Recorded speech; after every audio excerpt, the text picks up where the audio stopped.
നമ്മുടെ നിരത്തുകളിൽ ആനവണ്ടി പായുന്നത് സാധാരണക്കാരന്റെ ആശ്രയമാണ്.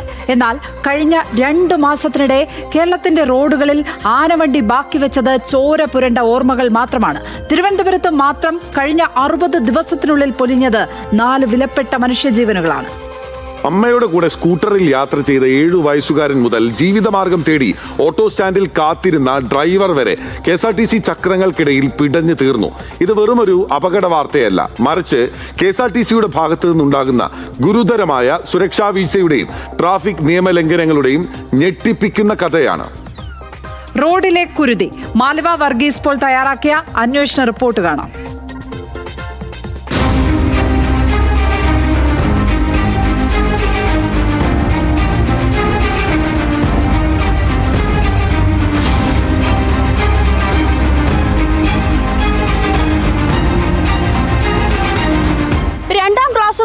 നിതിൻ സ്വാത്തിക് അമ്മയോടൊപ്പം അവൻ സ്കൂട്ടറിൽ യാത്ര ചെയ്യുമ്പോൾ അറിഞ്ഞിരുന്നില്ല പുറകെ നിന്ന് വരുന്ന ആ ചുവന്ന വണ്ടി തന്റെ ജീവൻ എടുക്കുമെന്ന്.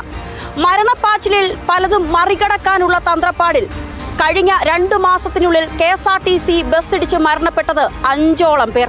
മാർച്ച് 28 രാവിലെ 11:30 അമ്മയ്ക്കൊപ്പം സ്കൂട്ടറിൽ സഞ്ചരിക്കുകയായിരുന്നു നിതിൻ സ്വാത്തിക്.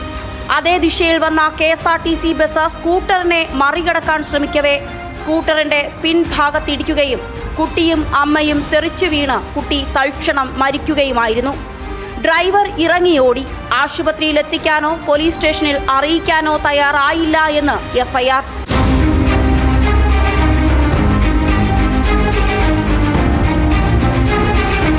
അതേസമയം നമ്മൾ നോക്കുന്ന സമയത്ത് കുട്ടി നട്ട റോഡിൽ കിടക്കുന്നതായിട്ടാണ് കണ്ടത്. ശകലം ബ്ലഡ് അവിടെ ഉണ്ടായിരുന്നു. ഉടൻ തന്നെ പുറകെ വന്ന കാറിൽ കുട്ടിയെ കയറ്റി കൊണ്ടുപോവുകയും ചെയ്തു. പക്ഷെ ബസ് സ്ലോവായി. ഇവർ കയറി പോകാമെന്ന് വിചാരിച്ചപ്പം ബസ്സും കൂടെ ഓവർ സ്പീഡിലങ്ങ് കയറി പോയി. അപ്പം ബസ് എന്തോ തട്ടിയാണ് പറഞ്ഞു വീഴുന്നു കൊച്ചിൻ്റെ ദേഹത്തൂടെ. ഇക്കഴിഞ്ഞ മാർച്ച് 4-ാം തീയതിയാണ് വിഴിഞ്ഞം തെന്നൂർക്കോണത്തെ 31 വയസ്സുള്ള വർഗീസ് എന്ന ചെറുപ്പക്കാരൻ KSRTCയുടെ അമിത വേഗം കാരണം ജീവൻ വെടിയേണ്ടി വന്നത്. ജോലി സ്ഥലത്ത് നിന്ന് തിരികെ എത്താനിരുന്ന വർഗീസിന്റെ ബൈക്കിലേക്ക് KSRTC ബസ് നിയന്ത്രണം വിട്ട് ഇടിച്ചു കയറ്റുകയായിരുന്നു. CCTV ദൃശ്യങ്ങൾ തന്നെ ഞെട്ടിപ്പിക്കുന്ന തരത്തിൽ. ഇന്നും ഈ കുടുംബത്തിന്റെ കണ്ണീർ ഉണങ്ങിയിട്ടില്ല. മാർച്ച് 4-ാം തീയതി സാധനങ്ങൾ വാങ്ങാൻ പോയ മകൻ വർഗീസ് മടങ്ങി വന്നില്ല. മണിക്കൂറുകളോളം രക്തം വാർന്ന് നടു റോഡിൽ. അവിടെയും വില്ലൻ. റോഡിനരികിലൂടെ പോയ ബൈക്കിനെ മറികടക്കാനെത്തിയ ആനവണ്ടിയുടെ മരണപ്പാച്ചിൽ. കണ്ണീര് തോരാതെ വർഗീസിന്റെ കുടുംബം. മോൻ പണി തീർന്ന് ബാലരാമരത്ത് നിന്ന് പണി തീർന്ന് വന്ന മോനാണ്. വന്നിട്ട് ഇവിടെ വന്ന് എൻ്റെ ഒരു സംസാരിച്ചിട്ട് സാധനം വാങ്ങാൻ വേണ്ടി മുക്കാലിൽ പോയ മോനാണ്.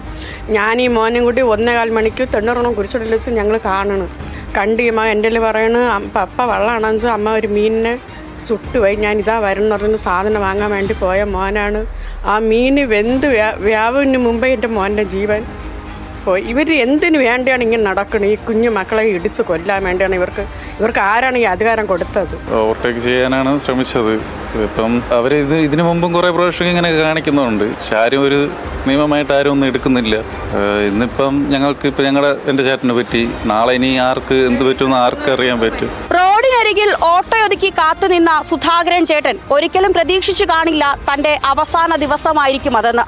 KSRTC ബസ് പാനുകയറി വെയിറ്റിംഗ് ഷെഡ് ഇടിച്ചു തകർത്ത് സുധാകരൻ ചേട്ടന്റെ പുറത്തേക്ക് ഓട്ടോയിലേക്ക് പതിച്ചു.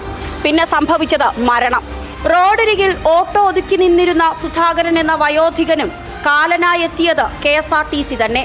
നിയന്ത്രണം വിട്ടുവന്ന KSRTC ബസ് വെയിറ്റിംഗ് ഷെഡിലേക്ക് പാനുകയറി സമീപത്ത് കിടന്ന ഓട്ടോയെ ഇടിച്ചു തെറിപ്പിച്ചു. സംഭവിച്ചത് ഇവിടെ വണ്ടി കിടക്കുകയായിരുന്നു. ട്രാൻസ്പോർട്ട് ബസ് അവിടെ നിന്ന് വന്നതാണ്. വന്ന മുകളിലുള്ള ബോർഡിനെയൊക്കെ ഇടിച്ച് തെറിപ്പിച്ച് ഒരു ചായക്കട ഉണ്ടായിരുന്നു, അതും ഇടിച്ച് തെറിപ്പിച്ചാണ് നേരെ വെയിറ്റ് ഷെഡിലൊന്ന് ഇടിച്ച്. ഈ തൂണും ഈ വെയിറ്റ് ഷെഡ് എല്ലാം കൂടി 3 വണ്ടിയുടെ പുറത്തായിരുന്നു. അപ്പോൾ ഈ തൂണ് വന്ന് എല്ലാം കൂടി ഇവിടെ കഴുത്തിലാണ് ഇരുന്ന്. സ്റ്റിയറിങ്ങിനിടെ ഇങ്ങനെ ഇരുന്നു. ഇവിടെ എല്ലാം പൊട്ടിപ്പോയി. അപ്പോൾ ഗ്ലാസ്സൊക്കെ വലിച്ച് പൊട്ടിച്ചെടുക്കാൻ നോക്കിയിട്ട് പറ്റിയില്ല. പിന്നെ നമ്മൾ എല്ലാം കൂടി ഡ്രൈവർ സൈഡിൽ നിന്ന് ഇടയ്ക്ക് വലിച്ചൂരിയാണ് കൊണ്ടുപോയത്. അവിടെ ആശുപത്രിക്ക് കൊണ്ടുപോയപ്പോഴത്തേക്ക് ഏകദേശം ആയി. റോഡിനു സമീപം പോലും നിൽക്കാൻ ഭയമെന്ന് പരിസരവാസികൾ. ഇങ്ങനെ വരുമ്പോഴത്തേക്ക് യാത്രക്കാർക്കൊരു ഭയവും ബുദ്ധിമുട്ടും ഒക്കെയാണ്. കാരണം റോഡ് സൈഡിലൊക്കെ വന്ന് നിൽക്കുക എന്ന് നിൽക്കുമ്പോഴത്തേക്ക് ഇങ്ങനെ വാഹനങ്ങൾ വന്ന് ഇടിക്കുക. അവരറിയുന്നില്ല, അവർ മനസ്സാവാച കർമ്മണമൊന്നും അറിയുന്നില്ല. പേടിയുണ്ടാവുന്നു. കഴിഞ്ഞ 60 ദിവസത്തിനുള്ളിൽ തിരുവനന്തപുരത്ത് മാത്രം KSRTC ബസ് ഇടിച്ച് മരിച്ചവരുടെ എണ്ണം 4 അതിൽ 3 മനഃപൂർവ്വമായ നരഹത്യയ്ക്ക് കേസെടുക്കേണ്ട തരത്തിലുമാണ്. ഓവർടേക്കിങ്ങും അമിത വേഗതയുമാണ് പലപ്പോഴും വില്ലനാകുന്നത്. 8 വയസ്സുകാരൻ അടക്കം മരിച്ചിട്ടും എന്ത് നടപടി എന്നുള്ളതാണ് വീട്ടുകാർ ചോദിക്കുന്നത്. കണ്ണീരൊഴിയാതെ KSRTCയുടെ കൊലകൾ, കുരുതികൾ റോഡുകളിൽ തുടരുകയാണ്. തിരുവനന്തപുരത്ത് നിന്നും അമലിനും അൻസലിനുമൊപ്പം Marliva Varghese Paul, big TV journalist.